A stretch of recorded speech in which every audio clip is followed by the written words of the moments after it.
What's going on, ladies and gentlemen? Welcome back to a brand new video. This is Web Dev Journey, and today we're going to be finishing up our MiniShop application, and also we're going to be finishing up this series. This is the last video. Now, I do want to clarify that this whole series was about teaching you how and when you should be using a SQL, NoSQL, and a in-memory database. It wasn't to teach you all the bells and whistles of each individual database. That would be a whole other series by itself. It was to teach you how and when, okay? When you should use it and how you should use it. And in this case, we used a simple use case of a e-commerce application, which is like I said, it is a pretty common use case for these kind of things, but there's tons of use cases to actually use more than one database. So yeah, it's not uncommon to actually use more than one database. So enough talking, let's actually start getting into the coding. So we're going to pick up for where we left off in the last video, which was the order service. And over here, we are going to create a function, and we're going to call it in transaction. All right, we're going to be passing in work. Okay, before I actually start getting into this, I do need to tell you that we're going to be using a transaction method from Sequelize. Let me pull that up, and don't worry, I will have this in the doc description down below. Basically, a transaction is, in simple terms, we're going to be doing a lot of querying in the database, and we're going to be actually creating a lot of things in the database. And if one of those things goes wrong inside this transaction, and that's called a transaction, by the way, if you're doing multiple things within a database, within the database, that's a transaction. And if one of those things goes wrong, we're going to just cancel the transaction, meaning that we're going to cancel everything we've done and just go back to how things were. And you'll see what I'm talking about in a bit. This is a very common method that a lot of people use when they're using Sequelize. You should just get comfortable with it as well, if just in case you haven't even heard about it or use it. It's very, very cool. I would suggest you get used to it, okay, or comfortable with it.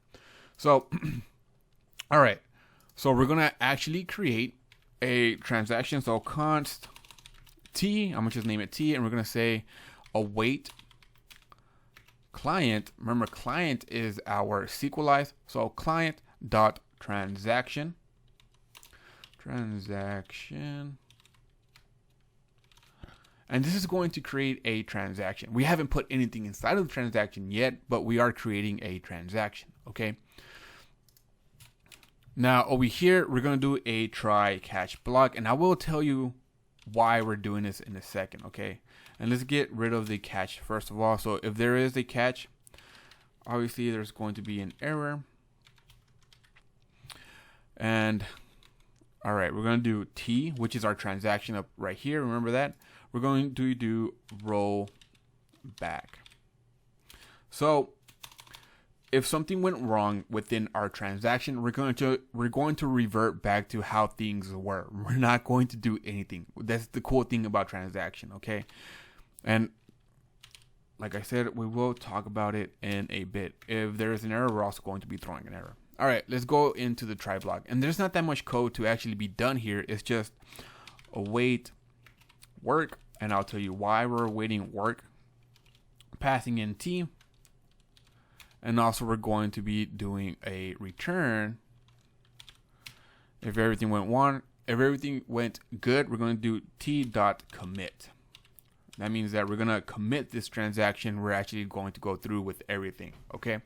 All right, let's control save this, and let's actually go in where we're actually going to be using it. Let me uncomment all this first of all. Get rid of this. All right, let me comment down here. All right, so here is where we're using it, okay? But first of all, let's try to figure out what's going on in this thing. So basically, this order service is just for creating a order. So once you have all your basket, you have your baskets and all that, and you have your items in your basket, you want to actually buy the basket or buy your items. That's what we're doing, buying our items and having that transaction, okay? So once that all that happens, and this is how it happens, okay? So we're gonna get our user ID. Obviously, this is pretty simple to get. And then we're going to get all of our items from basket items. Remember, we stored it in Redis. We're going to get all that by doing this. Okay, so we're getting all the items for that basket. If there's no basket, obviously we're going to throw an error. So here it is. So in this snippet of code, all we're doing is just, since you do got to remember, guys, since in Redis, all we did was store the item number, the actual ID, the SKU number, and also the quantity of each item. That's all we stored in Redis, right? We don't have the name, the price. We don't have any of that, correct? So what we're doing is actually going into MongoDB, where we actually do have those other information, and we're just storing those into this items right here. Okay, that's all we're doing. We're just grabbing the item and everything inside the item, the SKU, the price, the name, the quantity.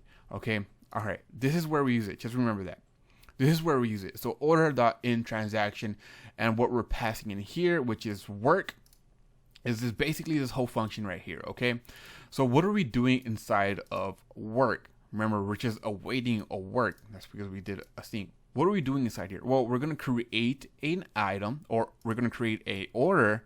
Remember that we made two models, an order and order item, and we're also going to clear the basket. Okay, so basically, if anything in here goes wrong, we're going to just roll back, meaning that we're not going to create that order. We're going to just like leave it alone, screw it, back, abort. Okay, if everything goes right and everything if everything goes right, we're going to just commit it. We're actually going to create that order and actually delete everything inside this basket. Okay, which is pretty cool. Okay, because if we didn't have this transaction, or if you didn't know about it, you probably would have done it how I did it my very first time, which was you would go through every order and create an order, and let's say that there is no socks no more, but you do have like 3 socks in the basket, but there's no more socks. What you would do is like take away those 3 socks and just continue with all the other orders, and then ship out all those orders without those 3 socks. That's not a very good use case. You would want to say, hey, there wasn't 3 socks, so we're going to just cancel your transaction. Do you want to continue, or yes or no, and all that stuff, right? So that's basically a simple use case for a transaction. I hope you got that. That took a bit of time to actually explain. All right, so next up, we are using create, order.create. So we're going to have to create a function for that over here. And in this function, async function create, we will be passing in the user, the items, and also that T, which is our transaction, right? We want this inside the transaction. Now, in this function, all this is going to do is create an order and also create all the order items that are inside of that order. Okay, so let's do a const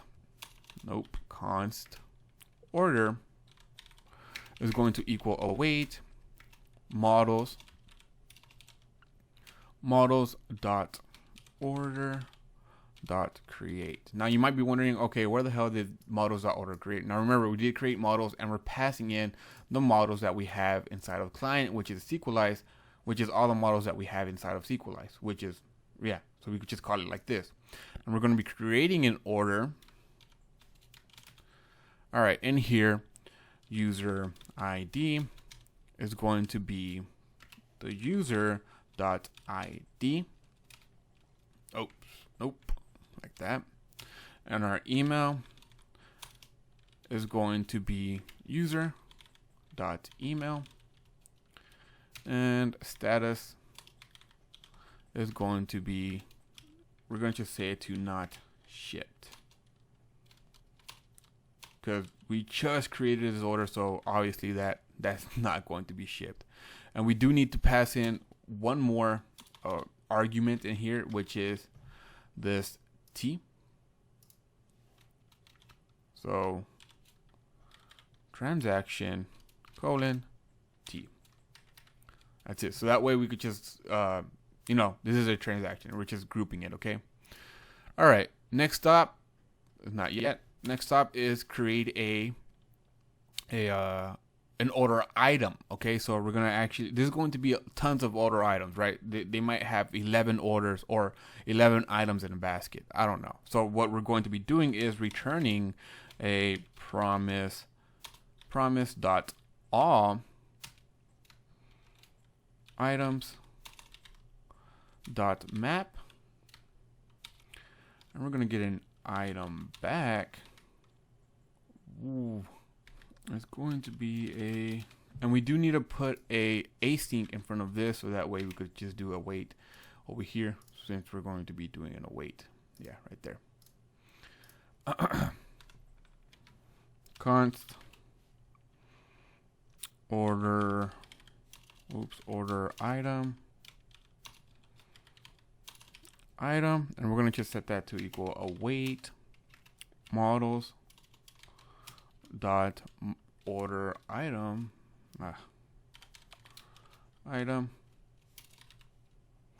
dot create,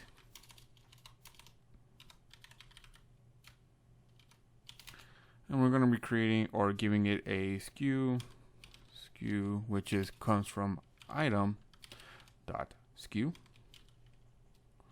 and then next up is quantity, so which comes from item dot quantity,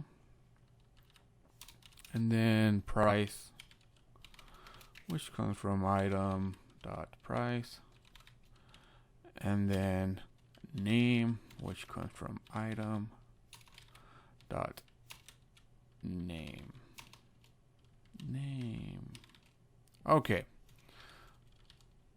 And then down right here, down right between those two lines, all we want to do is return order dot add order item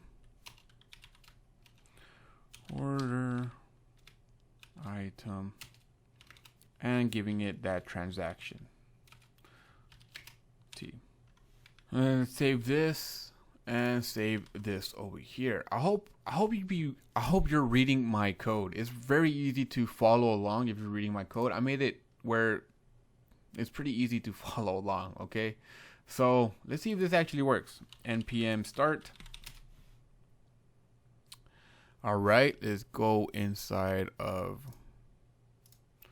let's do localhost 3000, and remember, go to manage users and just create or click on one of the users, so that way you get items. Let's go to items and let's go to buy now. There was an error finishing your order, which is okay, which is all right. Okay, let's actually remove these and let's go to shop and just add some. Maybe something went wrong right there. Let me just add some of these. All right, let's go to item, buy now, and there was an error. Let's see what's wrong. I don't know why it's wrong, but let's see. Order.inTransaction is not a function. Let me see where we're going. Dude, we never even exported those. God, in transaction, and how silly of me. Create. Did I misspell create up here? No, I did. Okay, awesome. Okay, control save and let's try it one more time. I did not. Is it okay? Now let's refresh and let's go to buy now. Oh, again, what's wrong now? Let me see.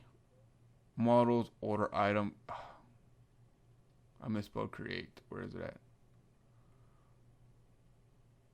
Create. E. Control save. Man. All right, let's try it one more time.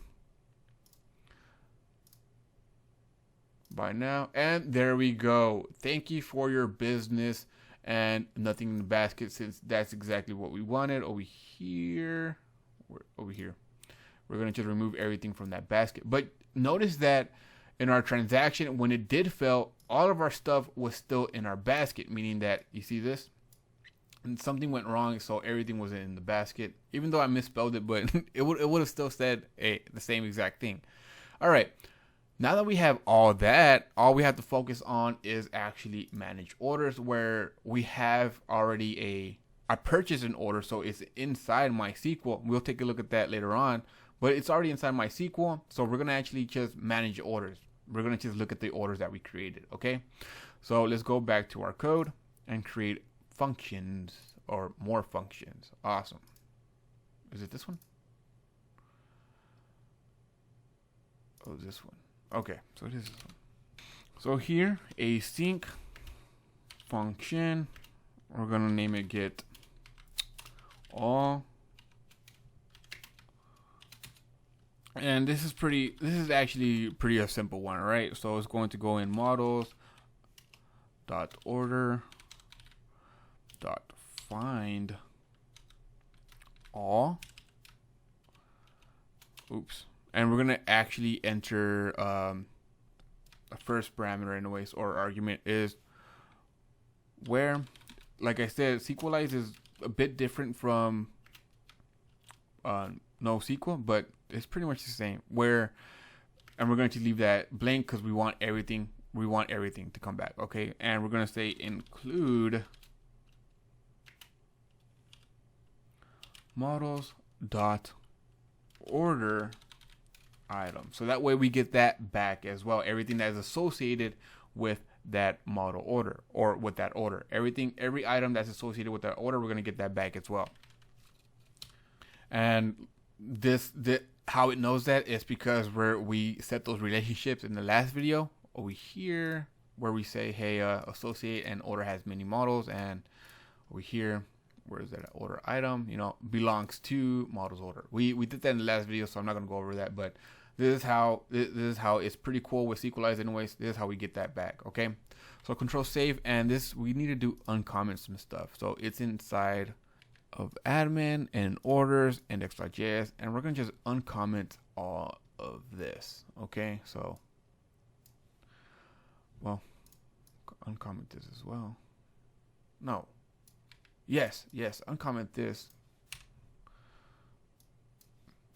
And we're going to just uncomment that one for now and just see what's going on.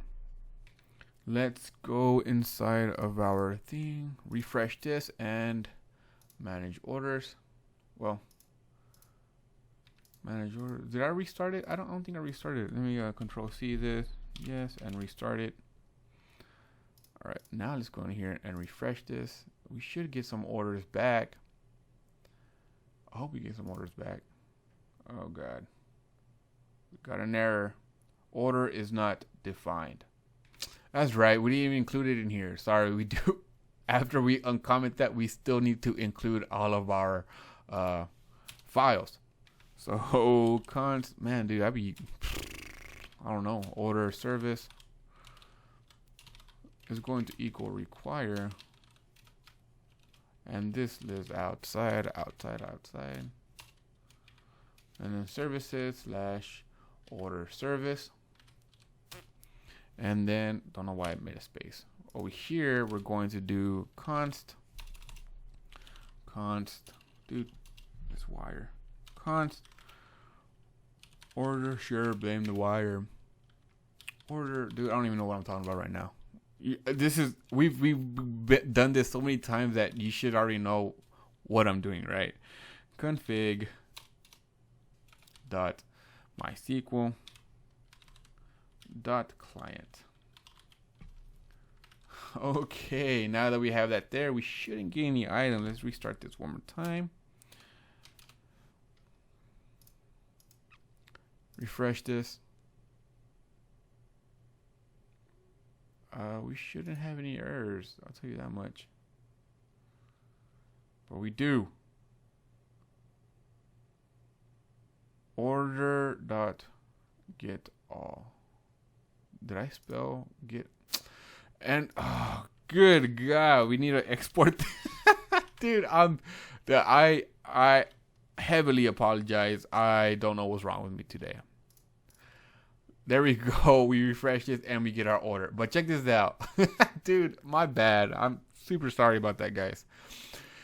You probably caught on to that way before I did, which if you did, congrats. But if you didn't, well, you're in the same boat. All right, look at this. We got our order. This is our one order, and we got all of the items, order items, from that one order. Check this out. That's pretty cool, right? Let's do another order just for you to actually see.